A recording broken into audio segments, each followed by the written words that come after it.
Rumolomini Port Harcourt. Chief host, Dr. Chinyere Igwe, Esquire, Chairman, Morrison Group.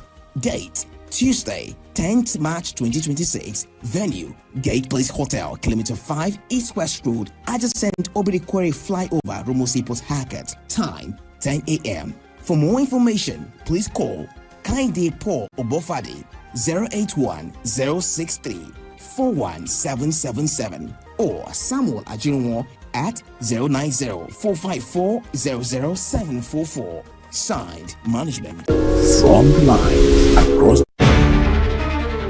Representing people. Mr. President, my people are under siege. I will place economic stability and confidence. To condemn this act and property.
Good morning and welcome to Open Conversation on Network. Open Conversation is a political platform through trending political news, events and stories are discussed with stakeholders. Through these conversations, ATN uses political talks about specific issues, party system and actor to explore hope and an agenda positive impact to the society. Today on Open Conversation, we look at these stories. First, Edo attack. I have constitutional right to move freely, Obi says. And then on governance, ADC slams Tinubu over ambassadorial postings. On politics, Appeal Court urges settlement in PDP crisis. And Ababio mocks opposition ahead of 2027 general elections. On politics, Boala defends Al Jazeera interview amid backlash. On certificate scandal, ex-commissioner dismisses allegations against Deputy Speaker, Carlo. We are open for sponsorship of the program, advert placements, news, events, coverage, and commercials. Watch us live on our website, www.atlanticnetwork.tv. On Facebook and YouTube, Atlantic Television Network. Also watch us on Avo TV, Niger TV, and Efastech TV platform. You can connect to us on our ATN socials by subscribing, like and share. Facebook and YouTube, Atlantic Television Network. Instagram and TikTok, Atlantic TV Network 1. And on X, Atlantic TV Net. We'll go on a short break, and when we come back, we'll delve right into the show. Do not go away.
Welcome back and thank you for staying with us. Joining me on Open Conversation this morning is a regular on Open Conversation. He's a legal practitioner, he's a human rights advocate, and he's a convener, Lawyers Without Borders. Good morning, Barrister Sims, and welcome. Good morning, Loresha. Good Nigerians. Good morning. And on to the story. Former Anambra State Governor and 2023 political party presidential candidate Peter Obi has declared that no individual or group has a monopoly of violence, insisting that he cannot be stopped from visiting any part of Nigeria. Obi made the statement while reacting to the Benin City incident and threats circulating on social media, warning him against traveling to certain parts of the country. Speaking during a visit to Peter University in Achina, Anambra State, he stressed that as a Nigerian citizen, he has the constitutional right to move freely across the country. Obi explained that despite strong warnings against visiting Rivers State, he still honored an earlier invitation shortly after the Benin incident. He also alleged that were orchestrated efforts aimed at preventing him from contesting the 2027 presidential elections. According to him, although he is not desperate to become president, he is determined to see Nigeria work and insisted that he would contest if the election is free and fair. The former governor further criticized what he described as a system that favors the rich at the expense of the poor, saying Nigeria should be a country where opportunity is open to all citizens. Obi also explained his decision to leave the Labour Party for the African Democratic Congress, citing leadership disputes within the party and the refusal of the Independent National Electoral Commission to recognize court judgments in the crisis. Barrister Sims, what is your take on this? Well, is he not to be, or has the right to move anywhere he wants to? Mm-hmm. It's the Nigerian politics that we know. When Oshomole and in that same Edo state, the governor Obaseki once told his predecessor that he cannot gain entrance to Benin City or Edo State, without his permission when they had that crisis. And when the governor, the ex-governor Shomole tried, coming into that state, Edo State, from the airport, his convoy was attacked. A lot of people forget all these things. So it didn't start with Peter Obi. It's been like that in that axis of Edo. Thank God that the DSS said they have arrested somebody in connection with, the statement and maybe the attack, as the case may be. That is for that. Certainly all politicians are desperate. When Obi says he's not desperate, I don't agree with him. All politicians are desperate. They want to capture power by all means possible. People, let them should not pretend to us. We know the antecedent. If you are not, if you don't want to, if you are not desperate, some of the things we see them do, they shouldn't be doing all those things. If they are not desperate, a lot ought to be. If they are not desperate, the Electoral Act, we don't even need the Electoral Act for us to conduct a free and fair election. If politicians are not desperate. You see, for instance, we keep out the Electoral Act, for instance, in Nigeria here. In Ghana, in Kenya, and the rest of them, I don't know why we've heard so much about the Electoral Act. But you see, Kenya has Electoral Act. But it's not as, the type we have in Nigeria that is a desperate Electoral Act, being, foisted or being used by a desperate clique to gain power by all means. If you are not desperate, you cannot be changing parties. Because the reason why you left the Labour Party to ADC is because you are desperate for power. You feel that you cannot get it in the Labour Party. You feel you cannot get it in a People's Democratic Party. That is why you are going to where you need people like Atiku Abubakar to see if they can help you, show you up what they call for you to now become a president of Nigeria, to become as the case may be. So when they begin to use terms like we are not desperate, that is for me is bad dash. The Nigerian politicians are desperate. a desperate politician move from city to city. I have seen situations, presidential elections in some other countries, they pick zones, they go to zones. Maybe South Zone, a Southwest, what they call South Zone, Northeast ETC, just like that. Not you must talk all the states. You understand? So, but here you see, you go all the states to be able to eat fruits and granite along the road. And you buy the other day eating chin-chin. You know, and cameras were following him. These are methods used by desperate politicians. Buying granite here and there. As the case may be, these are methods used by desperate politicians wanting power by all means to count people, coerce people, or even persuade people to believe that they are libertarians, populists. Then they begin to, look at the border. Once they get that, something we can never talk to them again. Even Tinubu, before he became president, he was a people's man. He was so much loved by a lot of people. To the extent that when people were talking about bullion, etc., many of us said no, he has a good side. He loved the people, he fought for democracy. So we were thinking that people like that will be those that will show up our democratic values, and by now we have gotten a platter where we begin to say that we can compete with the rest of the world. But, they came in that humble, saintly manner, and coming with a record and trying to say, we don't our hands to the tail. All we want is for the good of the Nigerian people. But at the end of the day, we don't see them. See, that right from, let me use for example, 1999 to date, we have not had one acceptable person that has been a president of Nigeria. They will say, oh, all Nigerians, say this man is the best of the country. And even asking to do a third term. From 1999 to date, it means that what we have in place is a facade, it's a cosmetic one. Why is it so? You see, a good example is, when you look at Obasanjo came to power. You look at how Yar'Adua came into power. You look at how Jonathan even came into power. You look at how people like Buhari came into power. Then Tinubu, as the case may be. How did these people come in? And none of them, Nigerians have never been satisfied. With any of these people. From 1990, they will tell you that, look, these people, they came Nigeria.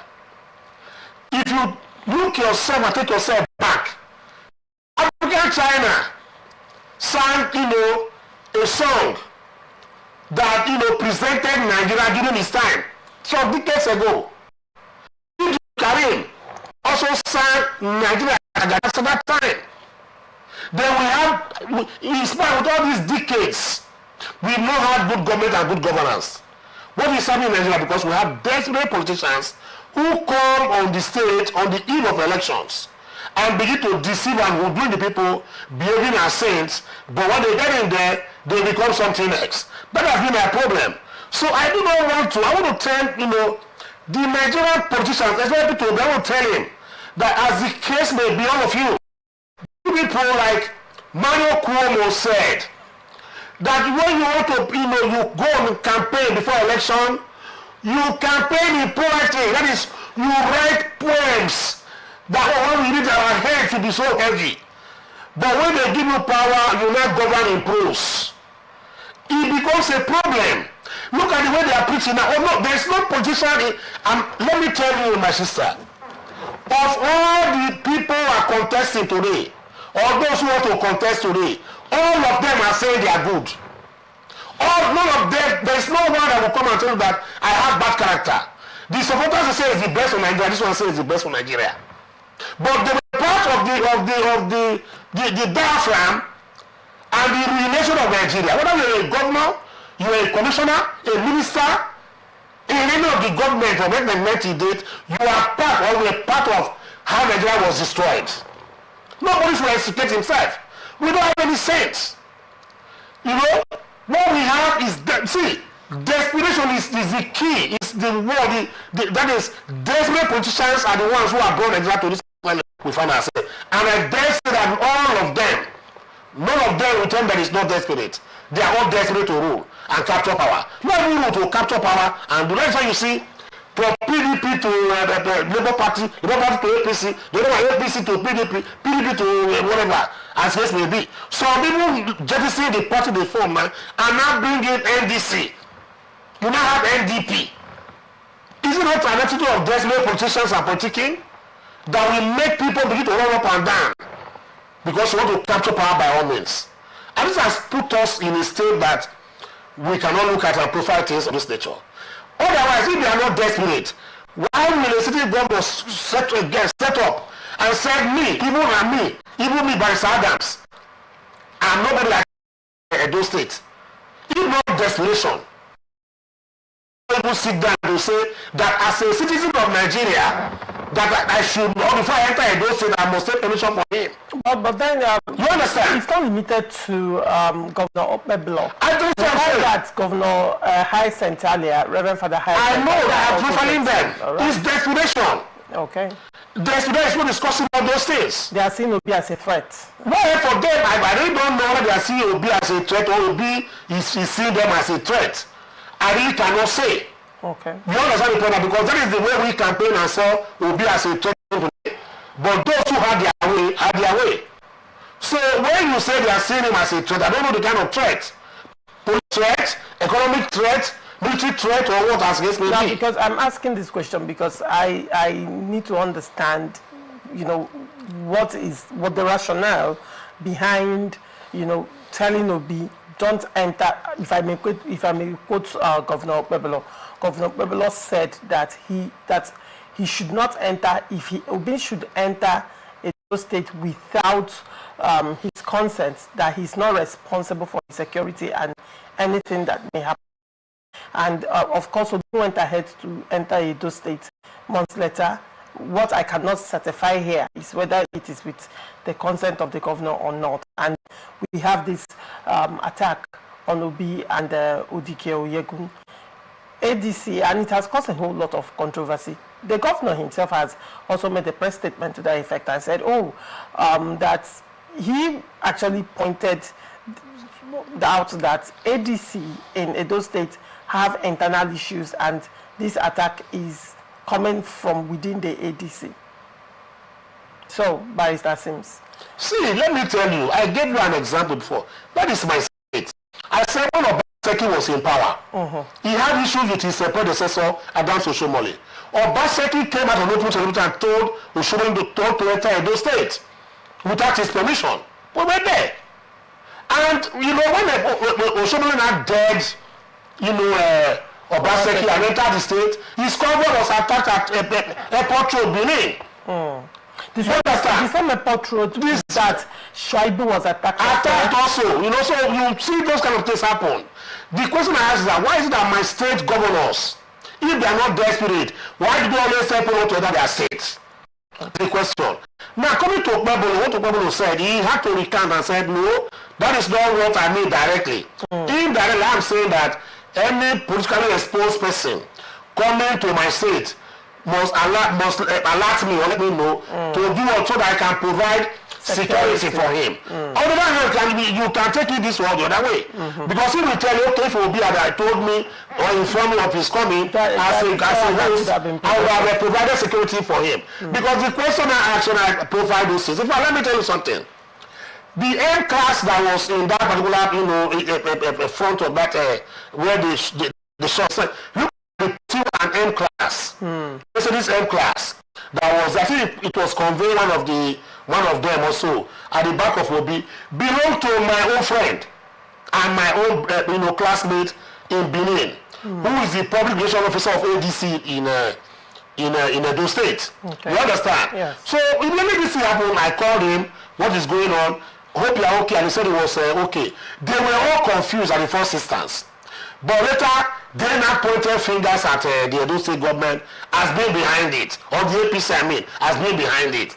Before you know what was going on, another story came out that one Rolando Uwe, who has a battle with Odigi Oyego, he struggled for power.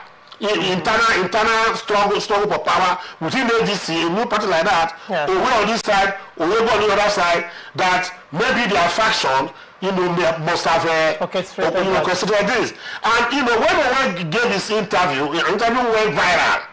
That said that they cannot hold their meetings in Benin because of the fact that the issues have not been resolved. And that we even heard from them that when they went to that office for that meeting, that they were into Oyebu's compound. That is, the other faction were denied entry, even though they had information that the meeting was going to take place. But the members of that faction were denied entry into the house. So a lot of speculations.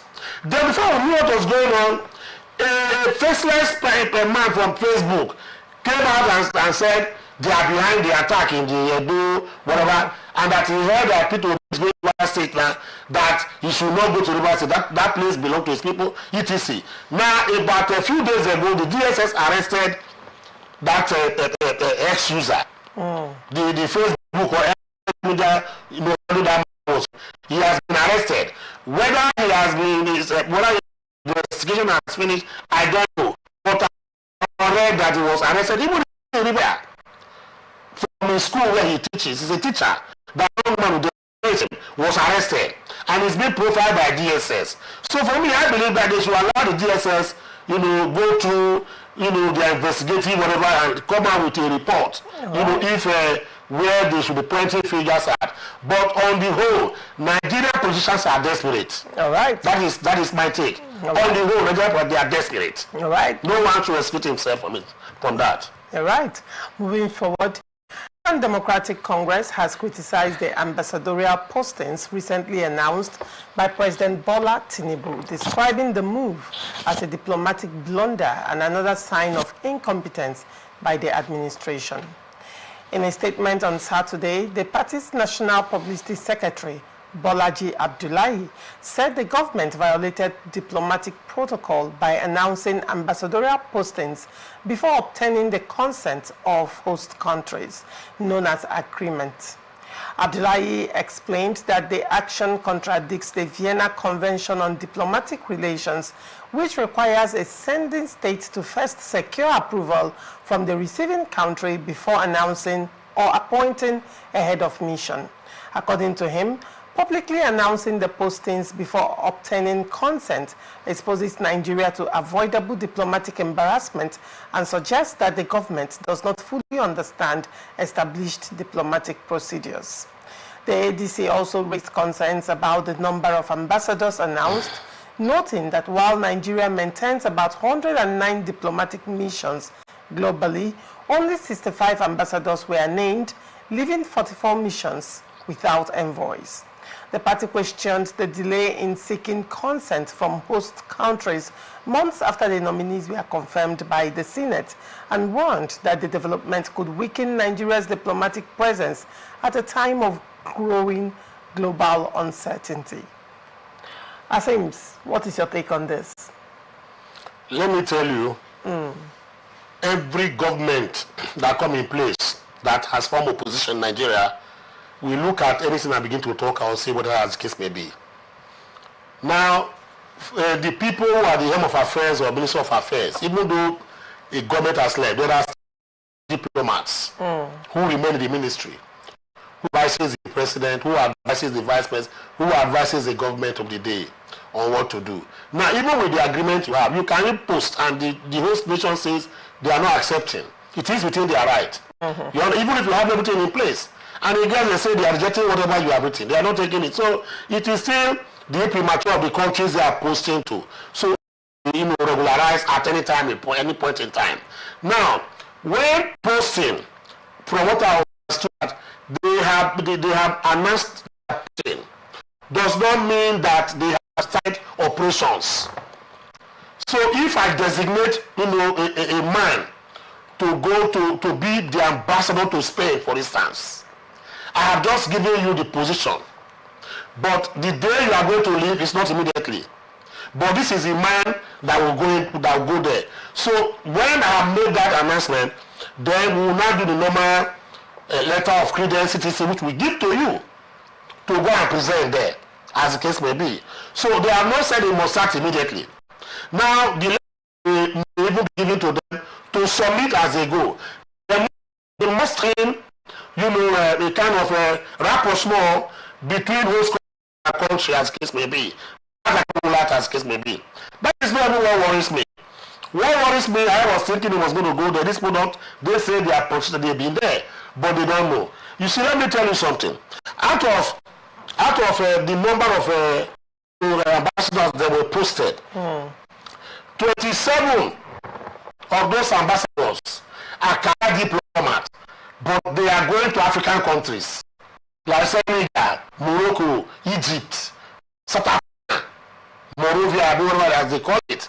27 to this something going to that is these are career ambassadors, foreign affairs, those who know about the intricacies of management of international relations. They are going to these lesser countries, whereas non-career civil servants, ambassadors, complete the larger number that have sensitive. For instance, United States of America,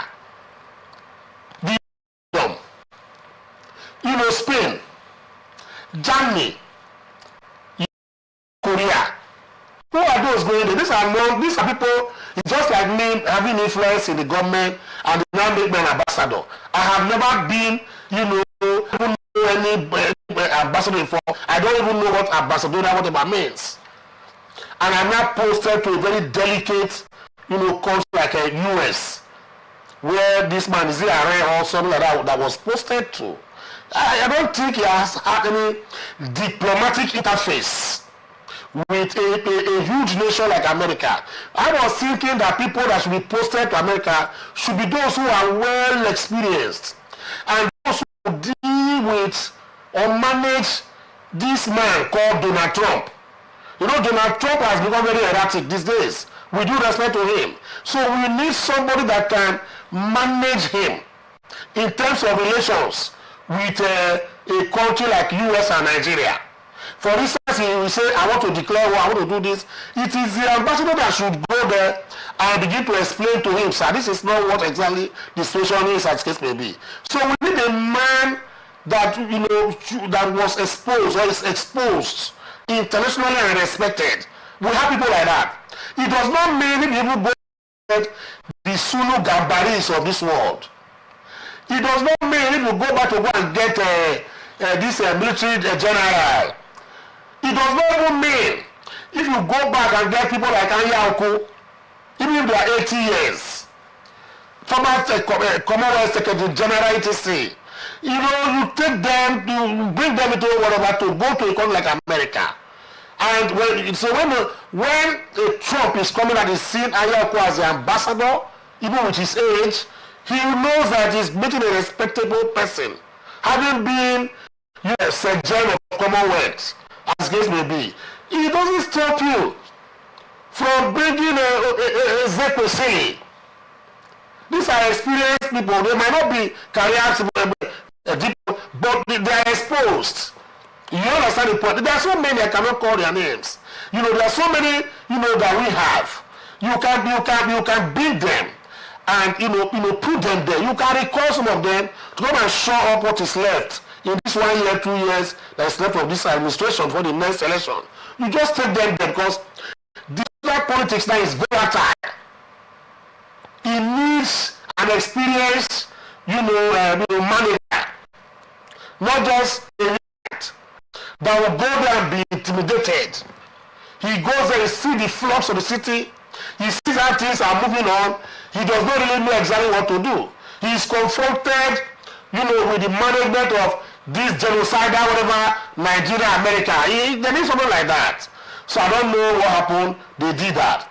Now, these are a no-career civil servant. A man I remember of Mokri, I'm happy for him. He's going to Mexico. I don't think he has any, experience managing fronting the countries, whatever, apart from his cultural, whatever that he's been doing by himself. You understand the point now? So these are things that bothers me.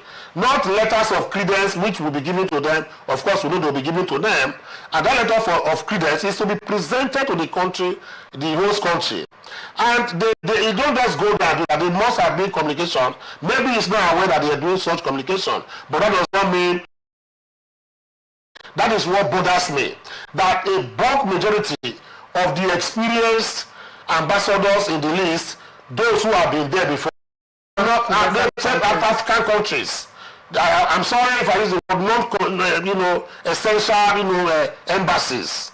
That's the thing. Then number three, some of them don't follow. Some of them just come out and make insinuations. Abdullahi was part of the Buhari administration.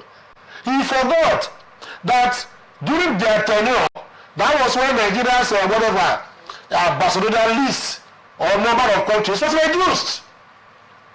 Because we saw we couldn't manage some of the embassies. The staffs were not being paid, so we have to merge. We have to merge some of them. Especially you can't have an embassy in Suriname and Tobago. Just like you can merge three of them. Since they are within the vicinity and proximity of each other. One. But before we had in 164 of the world that we have, that it shouldn't be.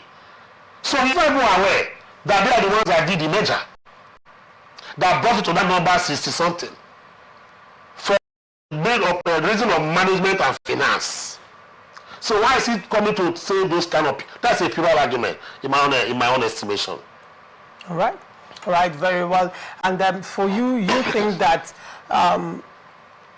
for you, the people who are being sent to the more exposed and more sensitive countries that Nigeria desperately needs a solid representation. Absolutely. You feel the people being sent there, let me not use that word underqualified or, but no, they are not experienced. They are qualified, but they are not experienced enough to handle the nature of politics and diplomacy in that country. Absolutely.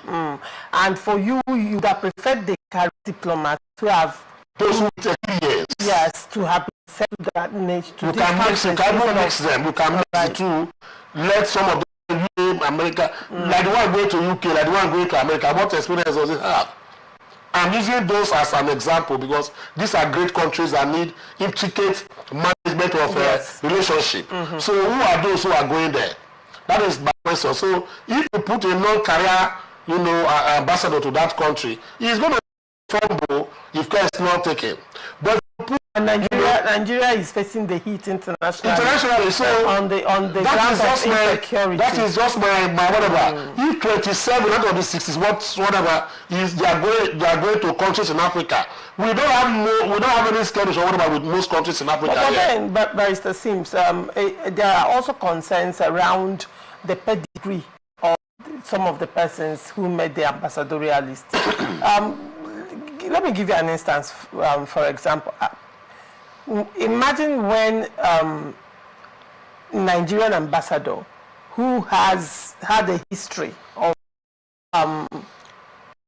of funds in histories that is seen as a blight to their pedigree, representing the country, and probably has to have conversations of sensitive nature around diplomacy, funding, and all of that. It's for certain countries that will, by the time they are done, first of all, before they get to that topic, if I use America for example, by the time because diligence on that person, and America has a way of, when I watch their congressional hearing, they have a way of, while they will address the topic, right, they will also look at the pedigree of the person seated before them, and most times make a nonsense of that person, whittle down the person's confidence before they start their barrage of questions. How do you see this rubbing off, on Nigeria internationally? I mean, some persons actually that made that ambassadorial list have had certain, recorded issues, constitutional problems, issues with misappropriation of funds and all of that in the past. How is this going to portray Nigeria before the international community? You see, the point is, a lot of people dwell on what ought to be and not what is. The Nigerian situation is this. Every country have their own method of doing their things. Whether it's up to the universal standard or not, it's left to you to not judge, as the case may be. Now, if a man is assumed or presumed or alleged to have corruption or whatever as case may be, he has not been found guilty by any court of competent jurisdiction according to our constitution. Two is that the Nigerian Senate or National Assembly that ought to, give him yes or no, gave him a yes. So will you blame the man for doing that? As unfortunately, we are not. What we are doing here is democracy and not theocracy. Democratic government like you have in the Vatican. That is where you find that when the Reverend Father, put his hand to the till, it now becomes a moral question whether he should leave office or not leave office, as case may be. But I think here we don't care about that kind of theocratic, suasions, as case may be. Moral codes for individuals does not work, as the case may be in that case. We should not pretend about it. Nigeria is, a fantastically corrupt country, not just the leaders. Many of us Nigerians are corrupt, and many of us are fraudulent. I have had encounters where situations of corruption have emerged, even in our various motor parks, even in our trading.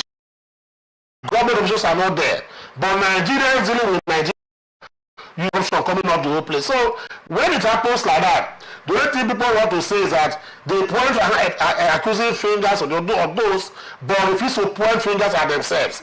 Because the society, if it is good, it will breed good leaders, as the case may be. But in Nigeria here, largely, we are corrupt. I must say that with due respect to everybody sitting down here. The issue, before I go further, look at fuel. There's war between Iran and whatever. In the next 2-3 hours, the people here who had old stocks of fuel increase their whatever to 1,300 naira per liter. If you have to say, I'm not asking the question. Have you gone to report new fuel within these 3 days that the battle has been raging?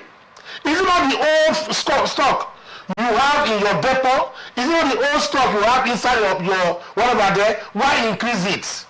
In the same country, that kind of a thing cannot happen. But this is Nigeria here. And when you look at it, they begin to say government. Yes, government has to take part of the blame. But we, the citizens, too, are corrupt and fraudulent. So when I asked the man, I said, how come? The war just started about 2 days ago. I asked him to bring in a vessel of PMS from maybe Iran or whatever to Nigeria here. We take more than 3 weeks or thereabout. So why are you selling at the increase whatever, saying that because the Gulf War? So that means you want to do what I call profiteering. Because you bought this in as also price per liter. You are not selling above what you bought it. At the stable rate, normal rate that time. That's the Nigerian problem we're having. So when you see Akpabio and the House of Assembly doing all these things here, and majority of people there, in the Senate you have 109 members. In the House of Assembly, House of Reps, you have 366 members or thereabout. Now one man is dictating and dominating, or two people dominating, because they have political interests, and the rest cannot challenge him. It means that the whole of them are corrupt. So nobody should come out and begin to tell me that he never knew when a corrupt ambassador, his name was put on that list. And if he made the noise to say, Oga, I'm walking out of this place because Mr. A, who is corrupt, and I know it's before EFCC, I am walking out of this thing, and I will not be sponged up of that position. He lives in the House of Assembly. Many of them will not do that. They sat there, they raised their finger, when they were shouting that, they just allow it to go. So we say out of integrity, I will not be part of this particular government. I will not participate in what is going on until this is reversed. None of them will do that because they are personal interests, as it may be. So that is what you see. In the international community, they already know Nigerians. Tell you a very small story. I went to Lagos already, and the person I was a Dutchman. You know what the man told me? He said, when I was saying, he knew Nigeria more than I do. He knew this country more than I do. I was saying, I said, see, he said PR, you're talking about PR. I look at him and say, what do you mean by PR? He said, bribe, and I didn't go to give them. He's smattering English. He was trying to take this a man that has not spent up to one month in this country. But you already know the psyche. I don't ask you, how did you know? He said that is what the brother told him. That the brother has been in Nigeria for years. And that when he was coming to the country, from his country, in Holland, that he brother sat him down and taught him how the country called Nigeria operates. That these are the things you have to do. He told me so many things that maybe for another day we'll discuss that. Or so many things he should not go, the do's and don'ts. And that when he has any issue with the police, you just give them money. That they will allow, they will escort him to wherever he's going to. So that is, he had that kind of profiling. So many, you see, when you take your document, they'll say for me, say, okay, no problem, just go. So I don't know why we are talking about all these things as if we don't know what is happening between us and the rest of the world. All right. People now, you take your Nigerian certificate to anywhere, they will say, no, you must get an extra whatever to fortify it. Are you aware that I also have a friend in the US there who also continued his education? At the end of the day, they needed something to show that he's a graduate from a university.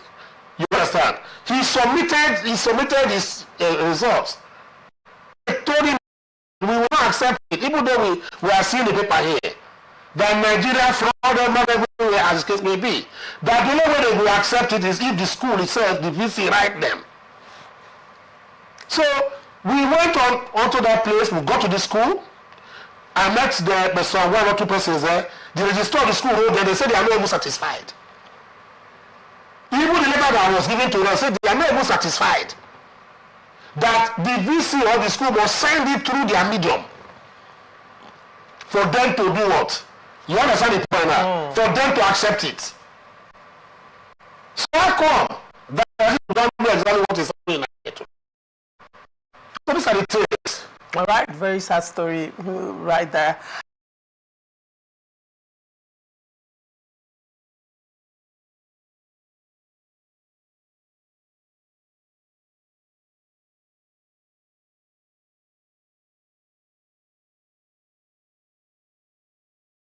For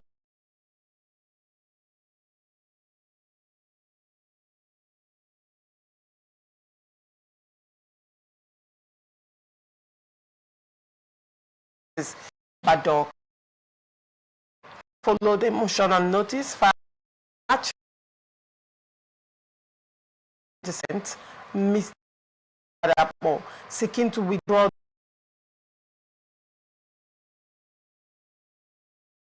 lawyers to clarify the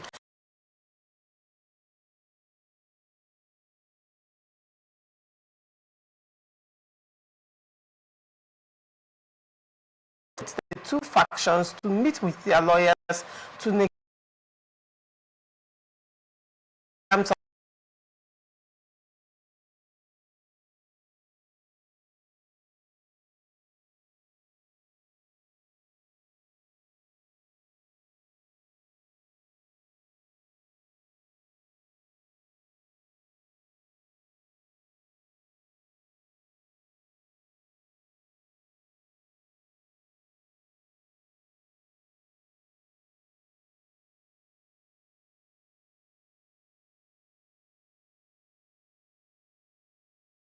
one. That the PDP is a lobotomized political party.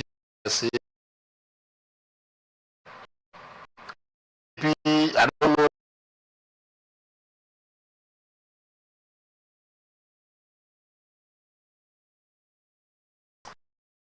But certainly, what is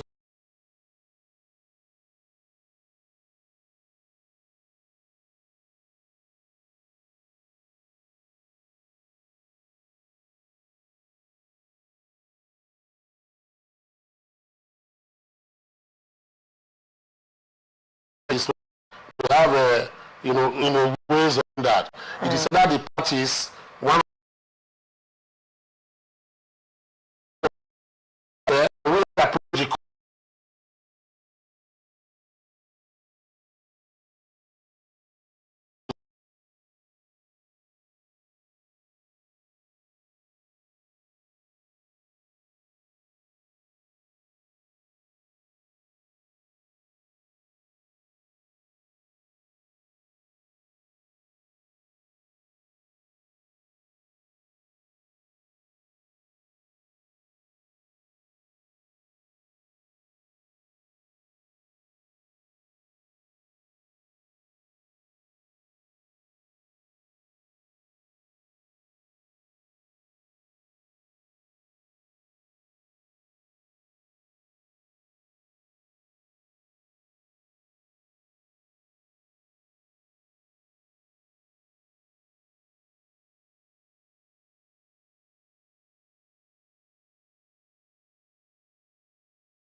The Senate President said the APC had already begun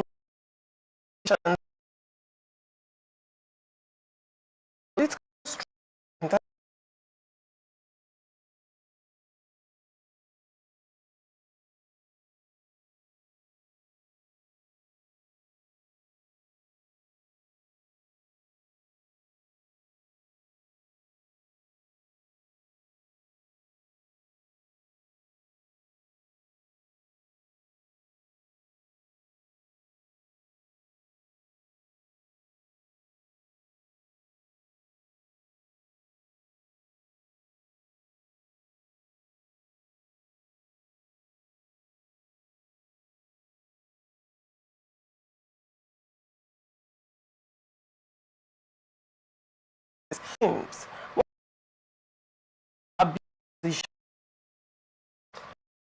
Speak more than she has spoken. So, there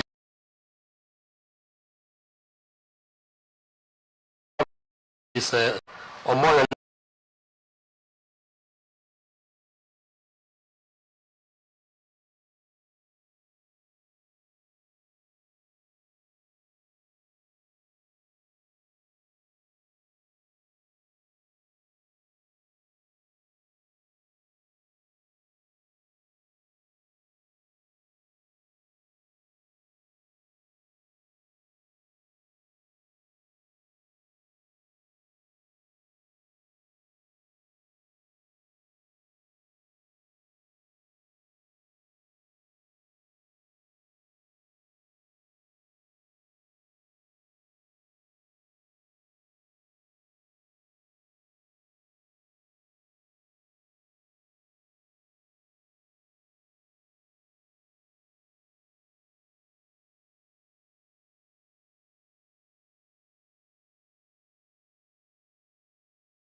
APC already knows who will be their presidential candidate.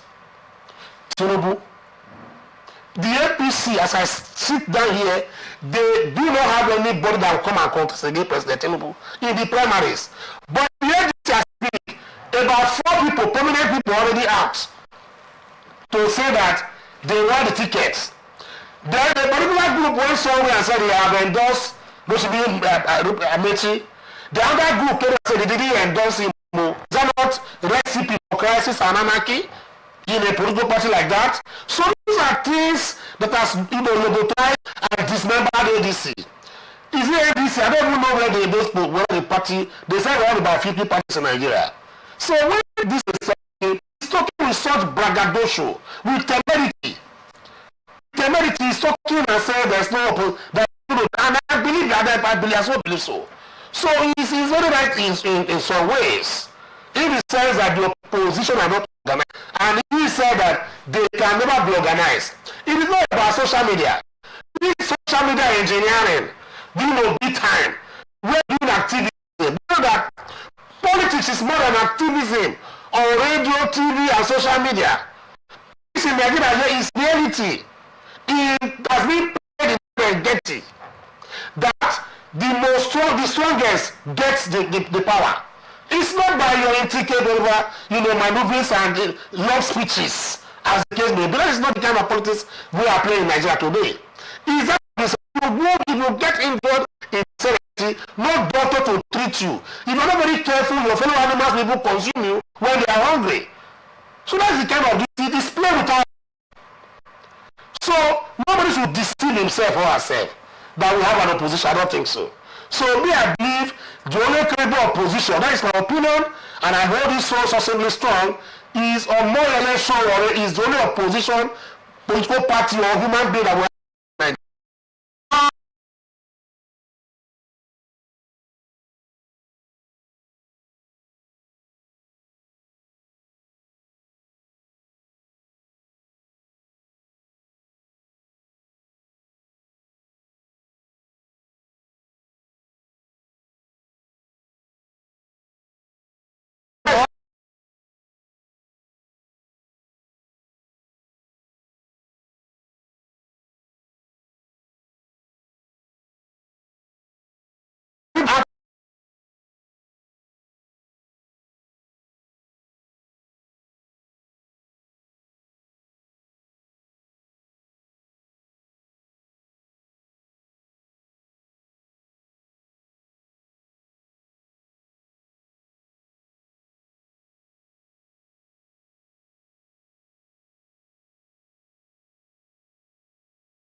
happened?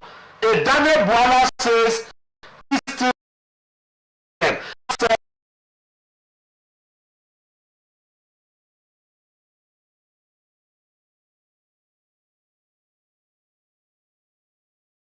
says true whatever those things and then those things were not true. You understand? It has destroyed Atiku's reputation in 2023 because he brought this man and it was through him that Bwala made all these statements while trying to promote Atiku and make Atiku president. Assuming Atiku had won the presidential election with Bwala's lies against Tinubu, he would have been a minister today. Because if he fabricated stories, the Atiku knew that they were not true. So who is the president gained in this? It is not Nigeria, but Tinubu. Because when Okri also recounted and I said some things he said about the president, we don't believe any analyst that will come and tell me that Tinubu is this or that. I will not believe the person because tomorrow the person, I will not even rely. I may believe it but not rely on the person. Because tomorrow he may just go and say, I never said so. When this thing is right for him. So it has even brought the soft underbelly of the Nigerian politician that will lack integrity. And that is why you find out that Edmund Burke, once posited that the politicians only give what they call the convenient truth. The moment it is convenient for them, it is only time they will say, and that truth might not be the truth. But they just say it. Like, how will you tell me now? Let me profile this. It means that Bwala, Atiku, who used him as at that time, were dwelling in sophistry. What is sophistry? Using clever arguments, establish false facts. That was what happened in this man's case. Because I maybe cross-examined him. He did everything. He did everything. Even when the clip was being played. He maybe had not cross-examined him. Or if Bwala had not gone for that interview, we would have been moving along with that same believing Bwala, quoting Bwala. So he made mess of himself. He made mess of Atiku Abubakar, who recruited him to come and lie. It's just like if Tinubu brings someone to come and lie against P2B. And tomorrow, we now find about the person who was speaking, saying all those things that most people believe to vote for Tinubu. The person has said it was not true. You understand? But he has already injured P2B, his reputation and character. At the end of the day, P2B, like Tinubu is not wiping his tears of joy. To now say, I tell you, say this thing that time. Say they just hate me. That was the reason why they were fabricating these stories. People have been saying, people in his government say no. Tinubu is behaving like Alexander the Great. Tinubu is behaving like even Donald Trump, who we call on his enemies before to be part of his government. Because when your enemies are not working with him, even in the Bible, that pastors pray and say, your enemy, if you work for your favor in Jesus' name, is that not what is happening in Tinubu's case? That is what is happening in Tinubu's case today. Because your enemies who have been against you will work for your favor. Beginning from today, Jesus, my people say, amen.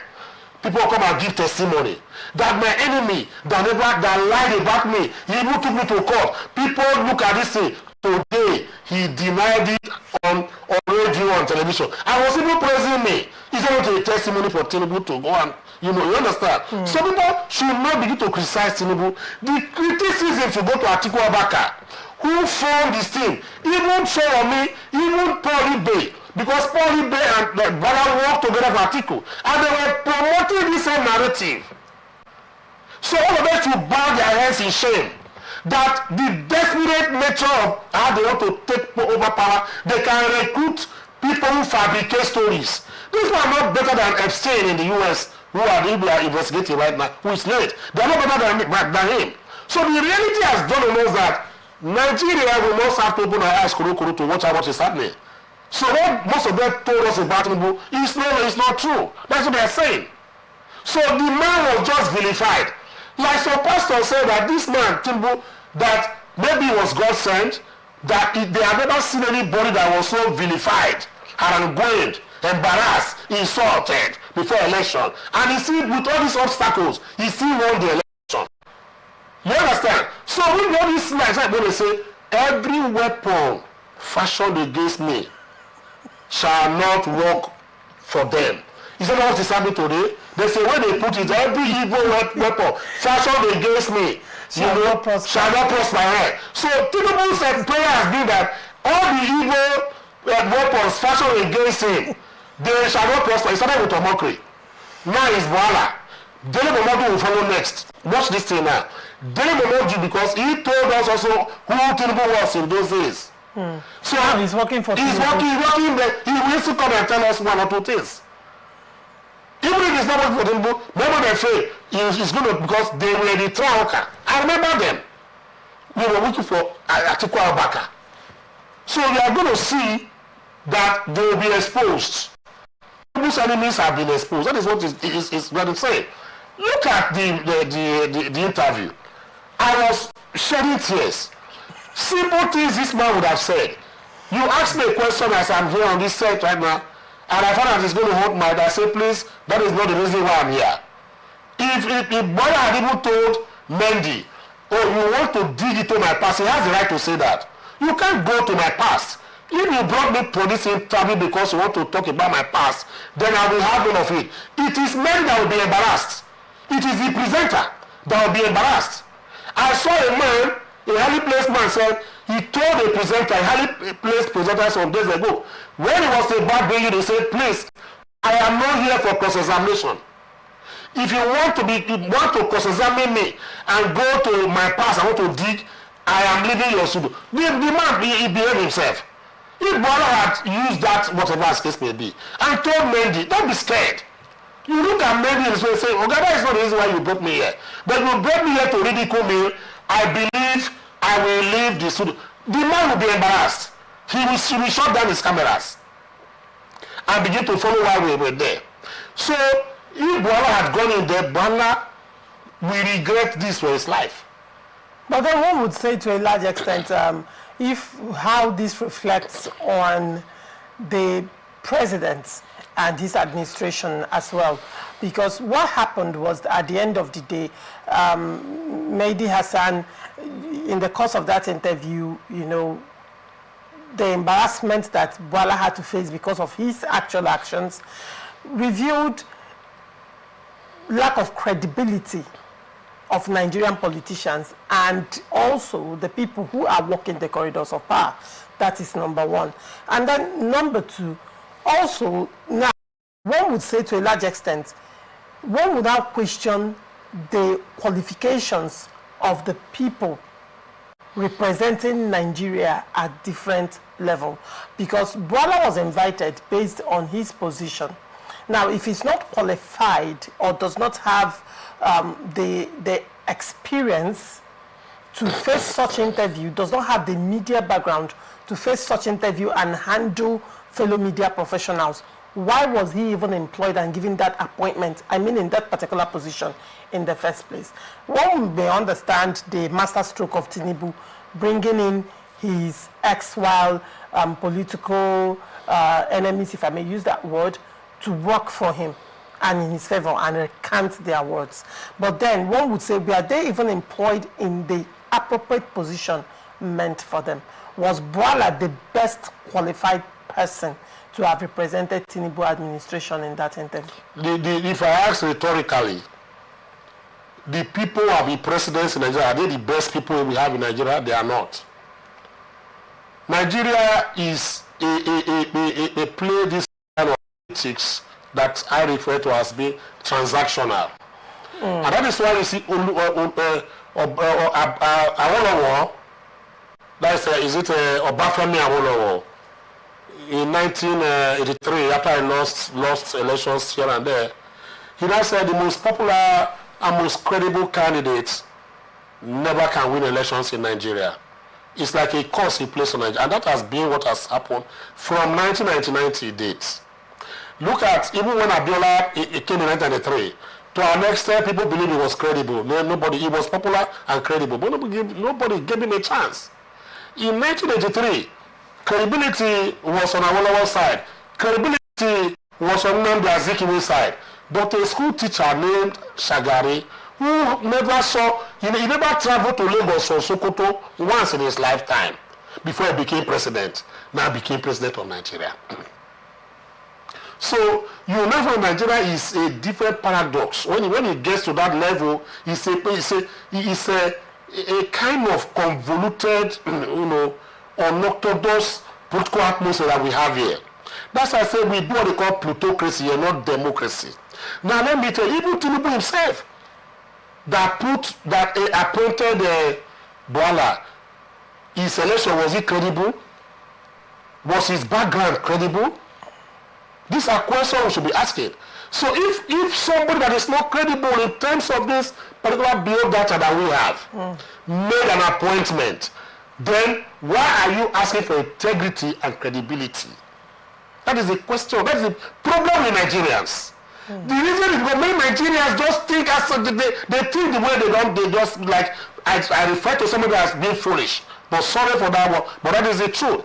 A man whose integrity and credibility is being profiled has appointed somebody, and Nigerians want to say he should appoint men of integrity and credibility. Can a thief, I don't know, it's somehow to me. So that shows how rotten the system has become. Because an incredible man or a man that is not credible will always produce people that are not credible. It's going to take time. Maybe when he gets a level of credibility, for him to even think about credibility. So when people begin to say that he didn't look well to appoint, the question about the foundational appointment, how did the man get there? How did the man get to where he is today to now begin to make this appointment? Till tomorrow, many people are crying because of the election that took place in 2023. Has not been credible election, fair and fair. Till tomorrow, people are still talking about the baggage of certificates, the baggage of age, the baggage of drugs, etc. pertaining to him. And you are expecting the man now to go and bring those who are credible to come and run down his already laid platter of credibility, whatever the case may be. I don't know, it becomes something that we have to, it's a narrative we need to ask. I want we need to talk about credibility in Nigeria today. That Buhari is so do you not think that we'll be having credible people in power? Many people in power today, I dare say, from 1999 to date, about 99.9% are not people, men that are credible. If they were credible or are credible, Nigeria will not be in this state that we are today. But many of you don't want to realize. You only look at what is today. You don't look at the past. The presidency from 1999 to today. Tell me one credible president that we have ever had in Nigeria. All the ministers. You have corruption here and there. So when you talk about credibility, I'm asking you a question. In a country where most of the people are blind, only the one-eyed man will become the king. That's what we hear. So the plotter under which Buhari was brought in was saying, he said, anything goes. So you shouldn't expect that integrity will reign supreme in that kind of atmosphere. No, they say there should be honor among thieves, but the underlying one is that they are thieves. So when you see there should be honor among thieves, I am asking that word, I've used that and says it's very dangerously relative. How can you say a thief has honor? So that is something, say mumbo jumbo. It's chikwata. It's something that is, and that is the kind of Nigerian, the people have put themselves, coagulating integrity with dishonored men. How can you tell me, and you are still going for dishonored and people are not credible in your party in ADC? While we are trying to battle men who are not credible in APC, you are now forming another group of men whose credibility and dishonesty has been questioned. Then Nigeria has become a hogwash of a kind of nation, and I feel so sad. So Bola the shame of Bola is on all of us, all the Nigerian politicians. Because in the first instance, how did Boala even come into the lithosphere? The political atmosphere that we have, the very carbonic atmosphere that we have, who is a Boala to come and even say speaking for the president? That's the question. Many of us are in senior at the bar. There are so many credible lawyers who are operating. There are PR men all over the world, well known, who are operating. But because of the political shenanigan, and the mesmer of this turbulence of the Nigeria pervading ecosystem, the Jejun, system shibboleth one. That is where you have people like Boala springing up, and we are debating him today. It's a big shame on us that Boala is not being used to measure the Nigerian mantra of a man with integrity, as case may be. That maybe can take this low, and we are profiling and sing-songing Mendy for discrediting Nigerians using Boala. Is that the low level that we have gotten to as a country called Nigeria? See, I feel so sad right now. You understand? The question, what is Boala? In the first instance, how did it come about? You see the best amongst the equals? You see the best image launderer? Where are people like Adjuli Ugelali, for instance, that was there before now, that laundered the image of even the very bad worst government of Buhari, that had no baggage? Where are the Frank Weke Juniors of this world? Where are they? People we know. They have, not just that they are PR men, they have integrity and credibility in a limited fashion. And you go and bring village boys from somewhere to come ahead, then you're going to get whatever you are getting right now. But the only area I feel sad is that he has given a mantra, a very negative and ignoble mantra of the average Nigerian intellect. And the youth finally should be ashamed of themselves. Why do I say the youth should be ashamed of themselves? Those of them who are in their 50s to 55. Remo Amoki is one of them, Daniel Boala is there, and so many of people there. Because you want to look at the lucrative fit, you accept positions and go there and do garbage and gibberish. It's a sour taste on my mouth. Right. It's sad. All right, thank you so much, Barrister, for coming this morning. It's a pleasure having you. Thank you so much. And thank you so much to our guests for always staying connected to us. And this is where we wrap it up on this episode of Open Conversation. We are open for sponsorship of the program, advert placements, news, events, coverage, and commercials. Watch us live on our website, www.atlanticnetwork.tv, on Facebook and YouTube, Atlantic Television Network. You can also watch us on Avo TV, Niger TV, and Infastech TV platform. You can connect with us on our ATN socials by subscribing, like, and share. Facebook and YouTube, Atlantic Television Network. Instagram and TikTok, Atlantic TV Network 1. And on X, Atlantic TV Net. Do not forget, peace and unity are the pathways to progress. Thank you for watching. I am Laurentia Ogu. See you same time tomorrow. Bye for now. The board, management, and staff of Morrison Media Group presents the 2026 Anniversary Celebration Lecture of Morrison Media Group. Theme: Media's role in shaping social change, addressing inequities, and empowering voices. Chairman Alex Ndudi Enebele, FSM, President, Institute of Strategic Management of Nigeria, Chartered. Keynote speaker, Professor Armstrong Idachaba, Professor of Media and Broadcasting Communication. Panelist, Professor Chris Ochonogo, Immediate Past Head of Department, Journalism and Media Studies, University of Port Harcourt. Dr. Ijoma Tobosia, Secretary, NUJ, River State. Dr. Sarah Joe, University Orator and Associate Dean, Faculty of Communication and Media, River State University, Port Harcourt. Dr. Ibiere Koki, Ignatius Aju University of Education, Rumolomini, Port Harcourt. Chief Host, Dr. Chinyere Igwe, Esquire, Chairman, Morrison Group. Date: Tuesday, 10th March 2026. Venue: Gate Place Hotel, Kilometer 5, East West Road, adjacent Obirikwere Flyover, Rumosi, Port Harcourt. Time: 10 a.m. For more information, please call Kainde Paul Obofade 081 063 41777 or Samuel Ajinwo at 090 454